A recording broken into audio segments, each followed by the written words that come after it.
কিয়ামতের দিন আল্লাহ তাআলা অনেক শহীদকে বলবেন তুমি জাহান্নামে যাও। সে বলবে আল্লাহ আমি জাহান্নামে যাবো, আমি তো রক্ত দিয়েছি তোমার তোমার জন্য, আল্লাহি কালিমাতিল্লাহ, আমার দেহের তাজা রক্ত দিয়ে আমি শহীদ হয়েছি, জানাজা ছাড়া আমার দাফন হয়েছে, আমি তো জান্নাতে যাব। আল্লাহ বলবে না, তুমি শহীদ হয়েছ এই কারণে যে লোকজন তোমাকে বীর বলবে, বীর বাহাদুর।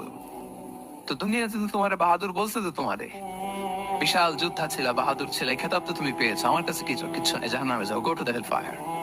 সে বলবে আল্লাহ আমি জাহান্নামে যাব, আমি তো মসজিদ, মাদ্রাসা, এতিমখানা, বৃদ্ধাশ্রম এমন কিছু নাই যে বাকি রাখছি, শত শত মসজিদ আমি করেছি, আমি কেন জাহান্নামে যাব?